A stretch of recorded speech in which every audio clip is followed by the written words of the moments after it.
Yesterday, they took a vote in the House of Representatives. They were attempting to elect a Speaker of the House. Now, Speaker of the House is kind of an important thing, and we haven't had one for 2 weeks.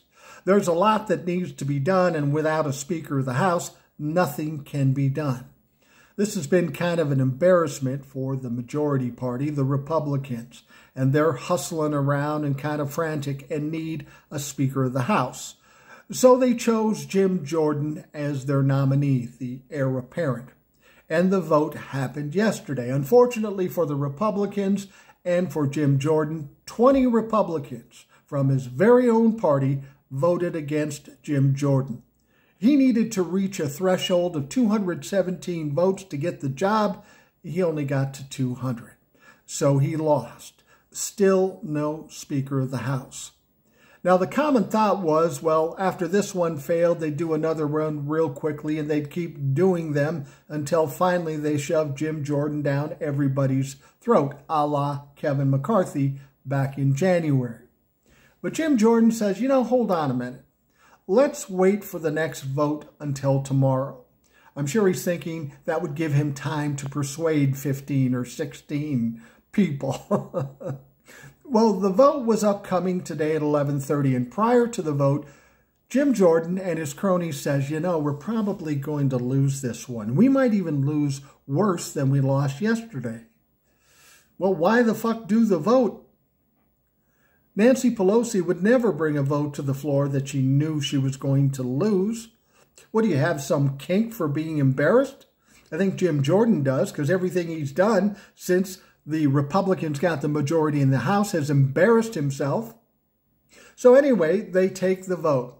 And for the one time in his life, Jim Jordan and his cronies were right. They lost again.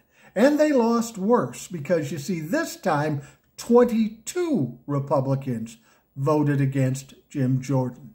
He needed 217 votes. He only got 199 today.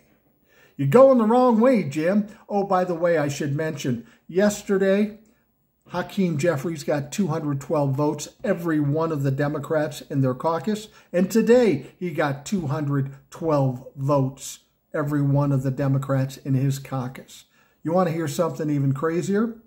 You take the 15 votes that they had with Kevin McCarthy and now the 2 with Jim Jordan. In every one of those votes, Hakeem Jeffries got all the Democrats, and he got the most votes of anybody that was running for the Speaker of the House. 17 times Hakeem Jeffries has beaten Jim Jordan or Kevin McCarthy when it comes to being Speaker of the House.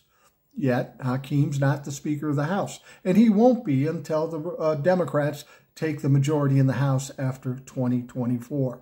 Question is, now what do you do? Do you keep running votes until everybody gets bored and votes for Jim Jordan?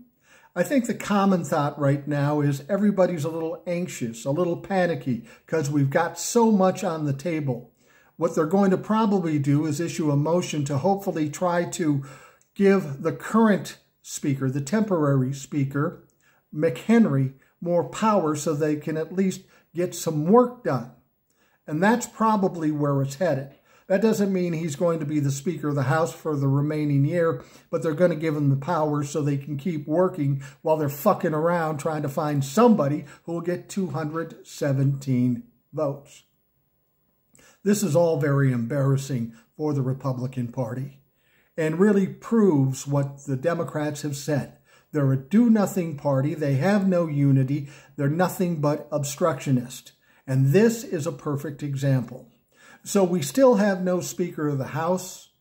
Jim Jordan isn't closer. In fact, he's further away from being Speaker of the House.